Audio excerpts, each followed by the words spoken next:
Martinho Lutero não era apenas um professor de teologia ou um monge rebelde. Ele foi um homem incendiado pela verdade bíblica, cuja voz ecoou como um trovão nas catedrais do engano religioso. Seu maior sermão não se encontra gravado em fitas nem transmitido por redes sociais. Seu maior sermão foi sua própria vida e suas palavras proferidas com coragem. Diante do império, diante da Igreja de Roma, diante do mundo.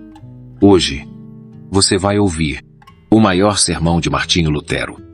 Um sermão que não se dobra à tirania do erro.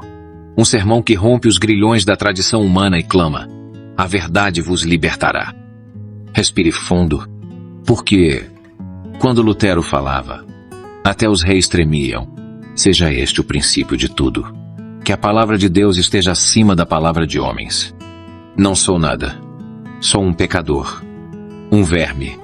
Mas tenho diante de mim uma palavra eterna, inquebrável, infalível. Meus escritos? Queimem-nos.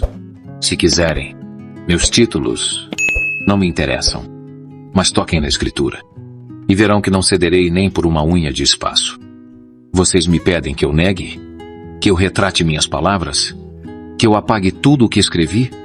Como posso fazê-lo, se estou convencido pela própria razão e pela palavra de Deus? Minha consciência está cativa. Não ao Papa. Não a concílios. Não a tradições. Minha consciência está cativa à Escritura Sagrada. Negar isso seria trair tudo o que creio, tudo o que sou, tudo o que Deus revelou. Aqui estou. Não posso agir de outra maneira. Que Deus me ajude. Amém. E com essas palavras um homem se levantou diante do maior império da terra e não se curvou. Lutero não buscava fama, não buscava glória. Ele buscava a fidelidade. Sua espada era a Escritura. Seu escudo, a fé. Seu grito de guerra, sola Escritura. Lutero ousou dizer ao mundo que a salvação não se compra com indulgências, mas é um dom gratuito pela graça por meio da fé em Cristo. Isso sim, é um sermão eterno. No ano de 1517, uma porta foi aberta. Não uma porta de madeira qualquer, mas a porta da igreja do castelo de Wittenberg, na Alemanha.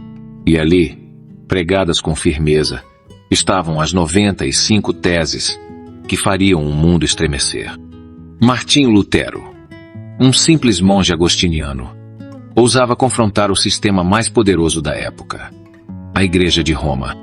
Mas o que levou esse homem, tímido e atormentado por dúvidas espirituais, a se tornar a voz de uma revolução teológica que mudaria para sempre a história da humanidade?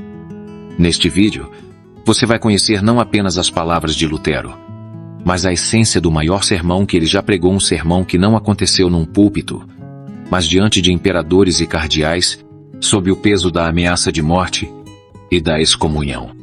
Prepare-se para mergulhar na mente de um reformador que ousou dizer: aqui estou. Não posso agir de outra maneira. Tudo começa com uma inquietação. Lutero não era um revolucionário. Ele era um homem profundamente religioso, que buscava, acima de tudo, a salvação da sua alma.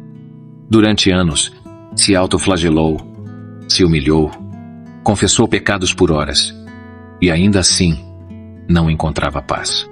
Até que um dia, lendo a carta de Paulo aos Romanos, Lutero encontrou luz em meio às trevas. O justo viverá pela fé. Foi como se um véu tivesse caído dos seus olhos.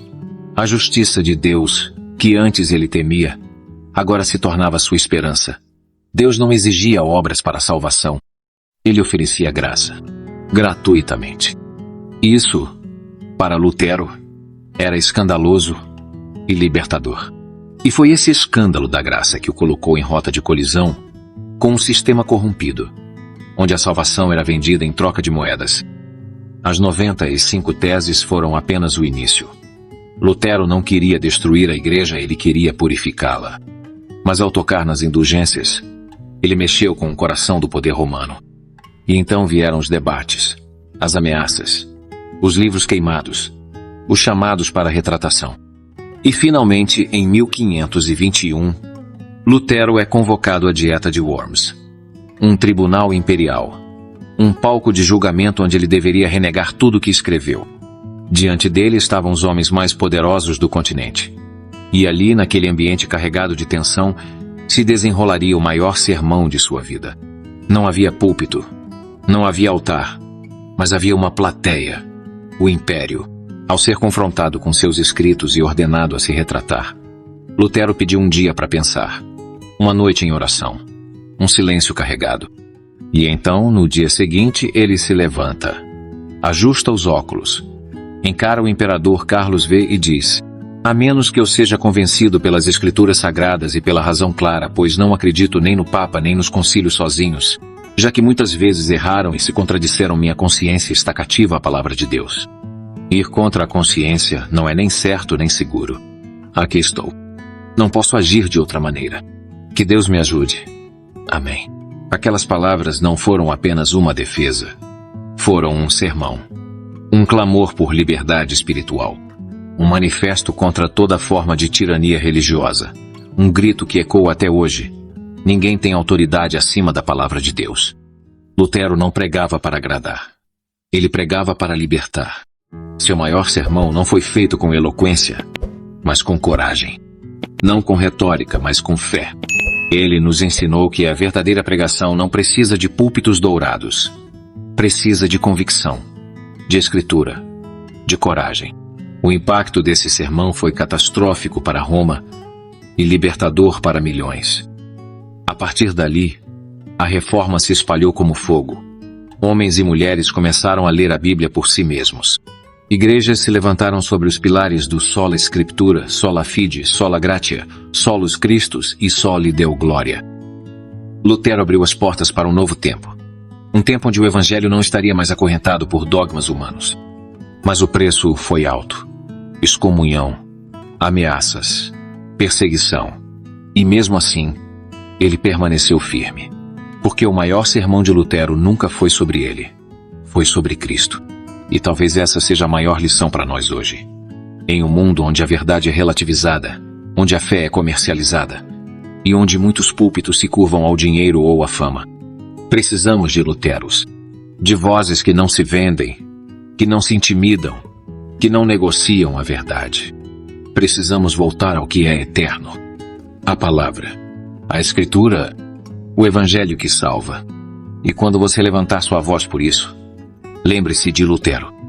Você talvez não esteja pregando para um império, mas estará pregando para céus e terra. E isso é o suficiente.